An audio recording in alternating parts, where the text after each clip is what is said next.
हैं। अधिवक्ता कभी हड़ताल चाहता ही नहीं है और अधिवक्ता किसी का गुलाम भी नहीं है।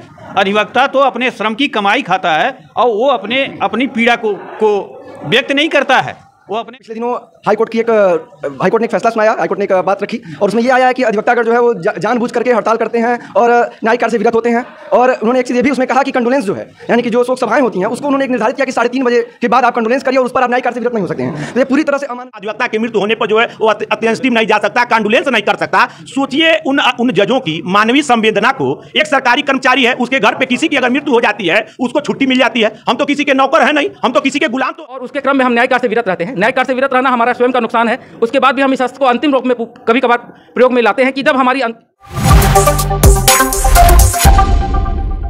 जिस तरीके से इलाहाबाद हाई कोर्ट ने एक फैसला लिया है, इसमें कहा गया है कि अब अधिवक्ता जो हैं वो हड़ताल नहीं कर पाएंगे और हड़ताल के साथ साथ ना हड़ताल ना कोई शोक सभा, मतलब कोई भी ऐसी सभाएं जो है अधिवक्ताओं की तरफ से आयोजित नहीं की जाएंगी।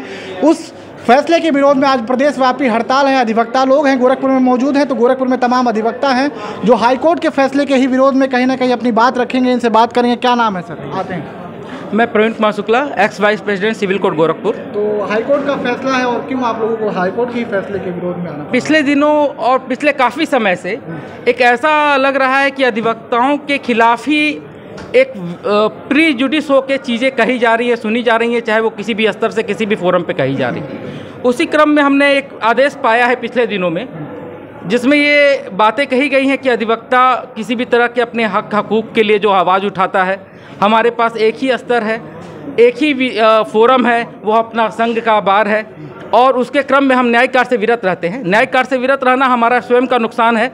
उसके बाद भी हम इस अस्त्र को अंतिम रूप में कभी कभार प्रयोग में लाते हैं कि जब हमारी कोई कहीं सुनवाई नहीं होती या हमारी बातों पे कोई कहीं पे भी संज्ञान नहीं लिया जाता, तो हम इसे ध्यानाकर्षण के रूप में अपना प्रयोग करते हैं। इससे हमारा व्यक्तिगत नुकसान होता है, हमारे क्लाइंटों को हम खुद जवाबदेह होते हैं और हम उनके हक की आवाज़ को जगह जगह लड़ाते हैं, हम उनके हक में लड़ते हैं। और जब हम अपने हक की लड़ाई लड़ने की बात करते हैं तो हमारे ऊपर जो है इस तरह से प्रहार किया जाता है, हमारे अस्त्र को छीनने का प्रयोग किया जाता है।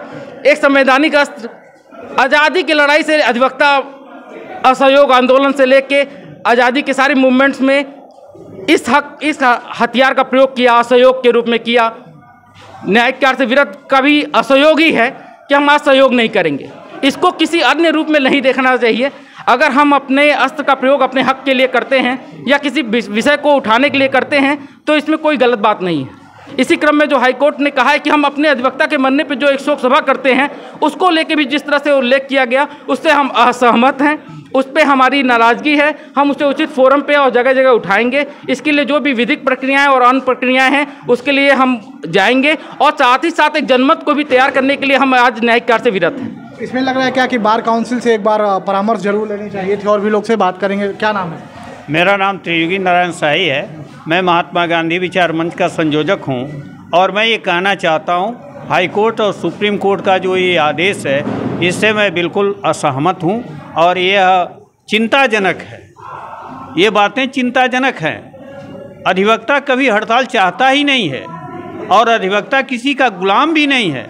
अधिवक्ता तो अपने श्रम की कमाई खाता है और वो अपनी पीड़ा को व्यक्त नहीं करता है।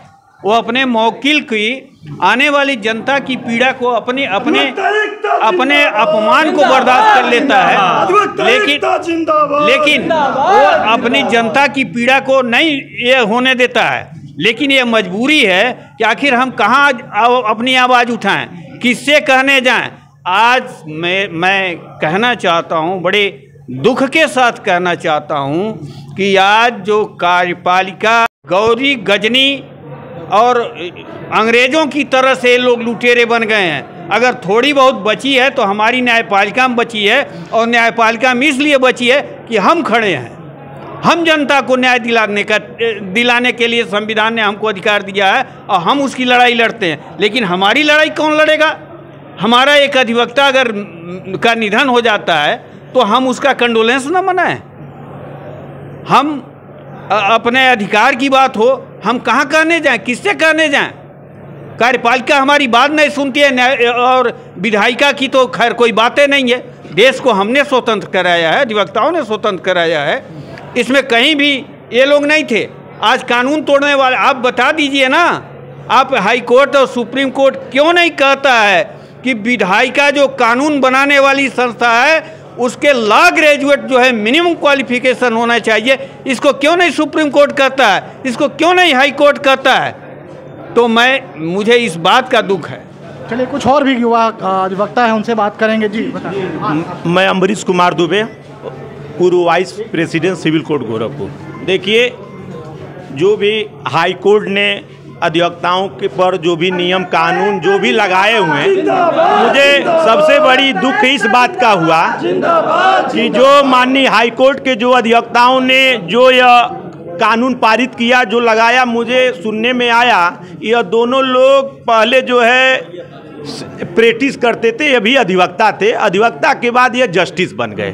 तो मुझे दुख इस बात का होता है कि अगर लकड़ी काटने का कार्य जब भी होता है तो आप देखते हो टांगी में जो बेट लगा रहता है वो लकड़ी का रहता है। तो जब यह कानून पारित हुआ कि अधिवक्ता जो है आंदोलन नहीं कर सकता, अधिवक्ता के मृत्यु होने पर जो है वो अत्यंतिम नहीं जा सकता, कंडोलेंस नहीं कर सकता, सोचिए उन जजों की मानवीय संवेदना को। एक सरकारी कर्मचारी है, उसके घर पे किसी की अगर मृत्यु हो जाती है उसको छुट्टी मिल जाती है। हम तो किसी के नौकर हैं नहीं, हम तो किसी के गुलाम तो है नहीं, हम किसी की मजदूरी तो करते नहीं। अगर मेरा परिवार है, 3000 का परिवार है, 5000 का परिवार है, किसी के साथ कोई घटना घट जाती है, अब बताइए अधिवक्ता जो है उसके दाह संस्कार में कैसे शामिल होगा, उसके सुख दुख में कैसे शामिल होगा? ये अगर न्यायिक कार्य से विरत नहीं होगा तो कैसे संवेदना व्यक्त करेगा, उसके सुख दुख में कैसे जाएगा? अब ये हमारी ये पत्रावली लगी है, साहब कहेंगे नहीं आके आप जीरा करिए, नहीं आप आके बहस करिए, जूनियर रखा है, जूनियर वो काम कर नहीं सकता। तो कहीं नहीं, जो भी हाई कोर्ट का जो ये नियम है यह एक अधिवक्ताओं के एकदम से विरुद्ध है, जान लीजिए। इसीलिए आज पूरे प्रदेश में अधिवक्ताओं ने एकजुट होकर इसके खिलाफ जो है एक मुहिम चलाया है। अगर इस पर भी सरकार से लेकर माननीय उच्च न्यायालय तक जो है तो हम लोग क्रमवाइज जो है इनके खिलाफ इसी तरह आंदोलन करने के लिए बाध्य होंगे। और युवा कार्य जी, मैं सुमित कुमार मिश्रा, अधिवक्ता, जिला सत्र न्यायालय गोरखपुर। मेरा ये कहना है कि जो माननीय उच्च न्यायालय ने एक आदेश दिया कि जिसमें कहा कि अधिवक्ता अंत्येष्टि कार्यक्रम में जाता है और न्यायिक कार्य से जो विरत रहता है वो एक अवमानना की श्रेणी में आएगा। इस पर मेरा कहना है कि जो अधिवक्ता है 10 बजे से लेकर 7 बजे तक इस कचहरी में काम करता है, उसका परिवार यही अधिवक्ता समाज है। वो अपने परिवार के अंत्येष्टि कार्यक्रम में नहीं जाएगा, न्यायिक कार्य से विरत नहीं रहेगा तो कैसे चलेगा? समाज में उसको आधा से ज़्यादा समय इस परिवार में जाता है। तो माननीय न्यायालय, उच्च न्यायालय से मेरा ये कहना है कि इस दृष्टिकोण को भी अपनाएं और अधिवक्ताओं को न्यायिक कार्य से विरत रहना एक अधिवक्ताओं के लिए हथियार है, इसे देखें।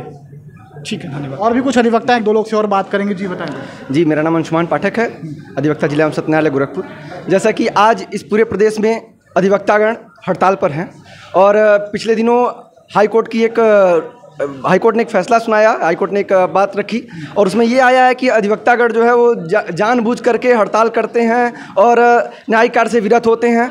और उन्होंने एक चीज़ ये भी उसमें कहा कि कंडोलेंस जो है, यानी कि जो शोक सभाएं होती हैं उसको उन्होंने एक निर्धारित किया कि 3:30 बजे के बाद आप कंडोलेंस करिए और उस पर आप न्यायिक कार्य से विरत नहीं हो सकते हैं। तो ये पूरी तरह से अमानवीय जो एक फैसला कहा जाए वो हाईकोर्ट ने लिया और एक पक्षी जिसको कहा जाता है कि बिना कुछ सोचे समझे। जबकि हाईकोर्ट के जो भी न्यायाधीश होते हैं वो एक अधिवक्ता परिवार से ही आते हैं, लेकिन अधिवक्ताओं के दुख दर्द को न समझते हुए उन लोगों ने ऐसा एक थोपने का कार्य किया है एक फैसले को, जिसका हम लोग पूरी तरह से घोर निंदा करते हैं। और हम लोग यह कहते हैं कि अगर अधिवक्ता एकजुट रहेगा तभी अधिवक्ता की इज्जत रहेगी, अधिवक्ता का सम्मान रहेगा और अधिवक्ताओं के सम्मान से कोई समझौता स्वीकार नहीं होगा। हम लोग पूरे समाज में अधिवक्ताओं को एकजुट करने का कार्य करेंगे। गोरखपुर से निकलकर ये आवाज़ पूरे प्रदेश में जाने के लिए तैयार है। तो तमाम वो अधिवक्ता हैं जो आज कहीं ना कहीं हाईकोर्ट के एक फैसले के खिलाफ प्रदेशव्यापी हड़ताल पर हैं और ये विधायिका से और कहीं ना कहीं हाईकोर्ट से भी अपील करते हैं कि जो ये नया एक इन पर नियम लाया गया उस नियम पर कहीं ना कहीं विचार किया जाए और पुनः इनके ऊपर वो नियम को अलग तरीके से कहीं ना कहीं लागू करने की बात करते हुए नजर आ रहे थे। आप लोग किसी भी कार्यक्रम को पूरे समाज में दिखाते हैं। आज का हड़ताल अभी कुछ दिन पहले सुप्रीम कोर्ट के आदेश से हाई कोर्ट ने क्या किया कि अधिवक्ता भाइयों के हड़ताल पर रोक लगा दिया। सारे अधिवक्ता भाई मिल करके आज से हड़ताल का ऐलान किए हैं और न्यायिक कार्य से विरत रहने का ऐलान किए हैं। सारे अधिवक्ता भाई कोर्ट में नहीं जाएंगे और न्यायिक कार्य नहीं करेंगे, जिसमें जजेज लोग अपने सिर्फ ऑफिस में बैठे रहेंगे। तो जब न्यायिक कार्य प्रभावित होगा तो यहाँ से रिपोर्ट जाएगा हाई कोर्ट में कि सारे अधिवक्ता न्यायिक कार्य से विरत हैं और हड़ताल पे हैं, कोई काम नहीं हो रहा है। ऐसी स्थिति में हाई कोर्ट को स्वयं संज्ञान लेना पड़ेगा कि जो सुप्रीम कोर्ट द्वारा आदेश हाई कोर्ट के ऊपर थोपा गया और हाई कोर्ट का आदेश सारे अधिवक्ताओं के ऊपर थोपा गया है, उसको निरस्त करना पड़ेगा। शिवशंकर प्रजापति एडवोकेट, पूर्व लोकसभा सांसद प्रत्याशी, गोरखपुर सदर, गोरखपुर। अभी एक बात मैं आपसे और बता दूं कि अभी तो ये अंगड़ाई है, आगे बहुत सी लड़ाई है। अभी ये शुरुआत है। पूरे भारतवर्ष के अधिवक्ता सुप्रीम कोर्ट और हाई कोर्ट के फैसले से आहत हैं और जब तक सुप्रीम कोर्ट हाई कोर्ट मिलकर के इस फैसले को निरस्त नहीं करेगा तब तक ये हड़ताल जारी रहेगी और पूरे भारतवर्ष के अधिवक्ता हड़ताल में शामिल रहेंगे।